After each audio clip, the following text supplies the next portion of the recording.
どうもきみまろです。いつも動画をご視聴いただきありがとうございます。うちはご覧の通りね、たくさんの観葉植物とフレンチブルドッグのこたつとベタのみかんくんと一緒に暮らしています。毎日とても快適に暮らせているんですけど、それぞれ違った生き物なので、このみんなにとって快適な環境を作るには割と工夫が必要なんですよね。特に夏とか冬とか極端に気温とか湿度が変化する時期は環境を整えないとすぐにね、体調を崩します。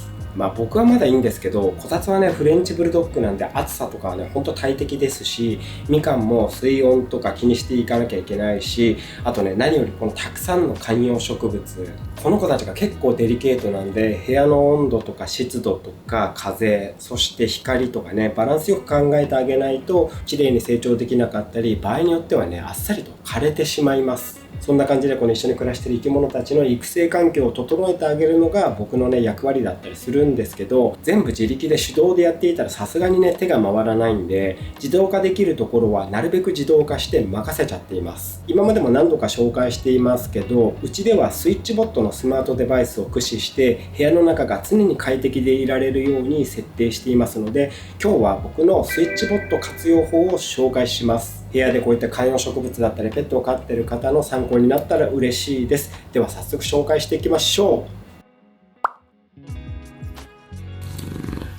まずはこちらのハブ2から紹介していきましょう。家の中で使っている家電のリモコンを全てここに集約して、リモコンを使わずにここから家電のコントロールができるようになるというハブです。めちゃくちゃ人気なんで、もうね使ってる方も多いかもしれませんが、うちでもねこれね大活躍しています。ここに家電のリモコンをかざすことでもう簡単にねリモコン登録することができるんですけど、ここに登録することでスマホのスイッチボットのアプリからコントロールすることができたり、スケジュール設定とかシーンの条件に合わせて家電のオンオフができるようになります。あと音声アシスタントとの連携もできるので、声でコントロールしたりすることもできます。あとね外出中でもアプリからコントロールすることもできます。うちではエアコンのリモコンもねもちろんこれに登録してるんですけど、これが植物の育成とかこたつやみかんが安心して暮らせるのにめちゃくちゃ役立ってます。ご覧の通りこのハブ2には温湿度計がついてるんですよね。下が大きく温度が書いてあって、上に湿度が表示されてますね。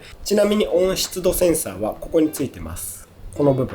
分が温湿度センサーになってます。このセンサーが本体に内蔵されてしまっているタイプだと、本体内部の Wi-Fi チップとか熱の影響で誤差が生じることがあるんですけど、センサーをこういう風にね外に逃がすことで精度高く温湿度が測れるようになってるというわけですね。握ったら温度上がったりするのかな。温度上がりましたね。こんな感じでここがセンサーになってるってことがこれで分かりましたね。これを部屋に置いておけば目視で部屋の温湿度を確認することができるし、もちろんこの温度を条件にリモコン登録したエアコンのオンオフができるようにするってこともねできます。例えば部屋の温度が27度以上になったらエアコンをつけるとかね設定することができます。エアコンはリモコンに備わっているような冷暖房の設定ももちろんできますし、温度とか風向き、風量もね全部設定できるので、常に部屋の温度を快適にしておくことができます。エアコンにはもともと自動運転モード、オートモードがついていると思うんですが、結局自分たちが長く過ごす場所、例えばソファーであったりベッドとか、こういったところが快適じゃなければ意味がないので、ソファーの近くとかに置いておけば常にこの辺りの温度を感知してエアコンをコントロールしてくれるので、いつでも快適でいられます。もちろん寒くなりすぎたらエアコンの温度を上げるとかエアコンを切るとか、そういった設定もできるので、そういった条件設定もできるので、つけっぱなしにしなくてもよくなって節電にもなります。このようにハブ2を生活の中心に置いておくと、部屋をねいつでも快適に維持することができます。あとこのエアコンの冷気を部屋中に送るにはサーキュレーターも必須です。冷気って足元に溜まるので、足は冷たいけど体は熱いなんてことね結構あると思うんですよね。でもこのサーキュレーターを使えば部屋の中の空気を循環させられるので、部屋の隅々まで快適な温度に近づけてくれます。このスイッチボットスマートサーキュレーターもスイッチボットアプリにデバイス登録すれば自動化できるので、リモコンを使うことなくコントロールすることができます。風量はアプリから100段階で調整可能なのと、あとね静音設計なので運転させっぱなしでも駆動音がねそんなに気になりません。このスマートサーキュレーターには4つのモードが搭載されていて、普段は僕はねナチュラルモードっていうのを使っています。その名の通り自然のようにね不規則な風を送ってくれるので、植物に当てる風としてはねもうぴったりなんですよね。植物って水とか光が大事なのはもちろんなんですが、実はね風もめちゃくちゃ大事で、部屋の中だと何もしなければ風が発生しないので、空気が滞留してしまって育成上ねあんまり良くないんですよね。でもこういった自然な風を送り続けられると、植物もね安心して大きく成長できます。おかげさまでねめちゃくちゃうちの植物元気に育ってるんですよね。うちでは普段はナチュラルモードにしていますが、部屋が暑くなってエアコンが起動したら、それに合わせてまっすぐな風を送れる送風モードってやつに切り替えて、部屋に空気を循環させる動きをするように役割をね変えて運転できるようにしています。あとそう、エアコンの風は絶対に直接観葉植物に当てないようにしましょう。エアコンの風を直接観葉植物に当てちゃったりすると、みるみるコンディションを崩して葉がね全部落ちちゃったりします。気をつけてください。そのためにもエアコンの風をサーキュレーターで循環させるっていうのはね大切になってきます。こういった運転の切り替えとかを手動でやっていたらめちゃくちゃ大変だし、外出中は部屋の中がどんな暑さかもわからないので、スイッチボットのおかげで安心して部屋の環境管理ができて、植物もねこたつもみかんも快適に過ごせています。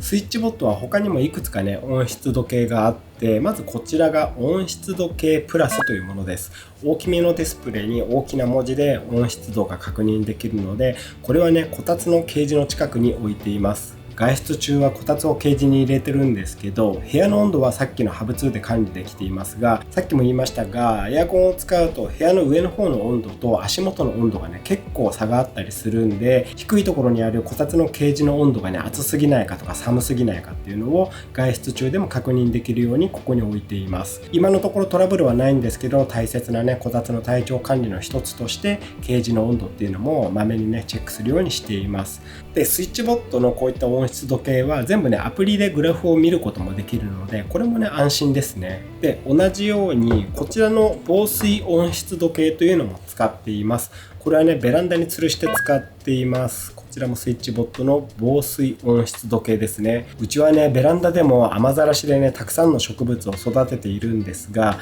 暑い日はね直射日光が当たるベランダはもう35度とか40度ぐらいになることもあるので、植物によっては暑すぎると根が腐っちゃ根腐れしちゃったりするので、屋外のねベランダの温湿度もこちらの防水温度計を使って同じくねアプリで管理しています。温湿度計は植物とかペットがね暮らす上ではね欠かせないアイテムだと思います。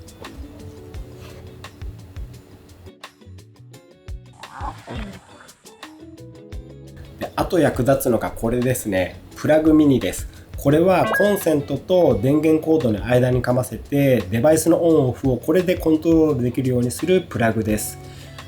こちら側がねコンセントに挿すところで、こちらに電源コードを挿すというね、こういった間にかませるデバイスになってます。電源のオンオフをスケジュール設定できない家電であっても、これをね間にかませておけば、こちらがねスケジュール設定してくれるというようなデバイスになってます。もちろんこれもアプリの方でいろんな条件設定すれば、その条件に合わせて家電のオンオフをしてくれたりっていうこともできます。今まで他社のスマートプラグ使ってたんですけど、スイッチボットのねデバイス増えてきたので、もうこれもねスイッチボットのアプリで一括管理できた方が楽なので、最近ねこちらに集約しました。うちはご覧の通り室内のあちこちで植物育成ライトを使ってます。これらをこのプラグミニでスケジュール設定して、朝8時から22時まで点灯するようにしています。この植物育成ライトは太陽の代わりに使ってるんですけども、植物ってもともとね屋外で育つものなので、そう考えると一日中日に照らされてるなんてことはなくて、夜になったら暗くしてあげて、朝になったらまた明るくしてあげるっていう方が自然界と同じように植物も過ごせて、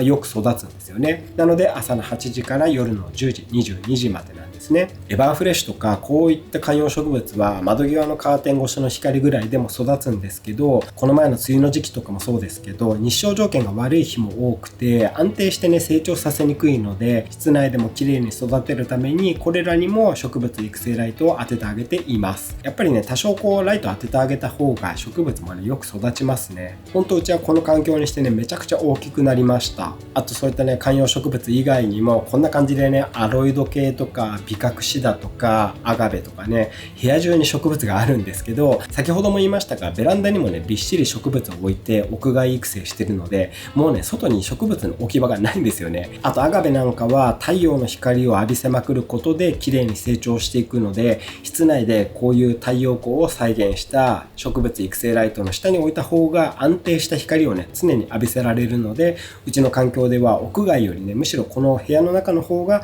アガベが綺麗に育つので、こんな感じで全部室内で植物育成ライトを当てて管理しています。あとこちらのベタのみかんくんの水槽の天板の上にも小さな LED バーを置いています。ベタにはね光はそんな必要じゃないんですけど、この位置だとちょっと夕方とかになってくるとね太陽光が当たらないので、ある程度ね明るい時間も設けた方がいいとは聞いたので、弱い光のライトバーを載せています。ただ日の光を一日中当ててしまうとベタにねストレスを与えちゃいますし、水にプランクトンが大量発生していわゆるねグリーンウォーターになっちゃうので、ここは植物よりもっとね短時間の照射をするように設定しています。明るいとね干渉性も高くて綺麗なんですけど、ベタの健康第一ということでみかんくんのためを思って、あと水質を保つためにここのライトは17時から22時、5時から10時ですね、ここにスケジュール設定しています。これもねこのプラグミニで設定しています。こういったスイッチボットのスケジュール機能を使えば簡単にオンオフの時間設定ができるのでね、このあたりもねほんと助かりますね。自動化するとめちゃくちゃ楽に植物の育成ができるので、植物育成してるけどまだ使ってない方はねこちらぜひ導入してみてください。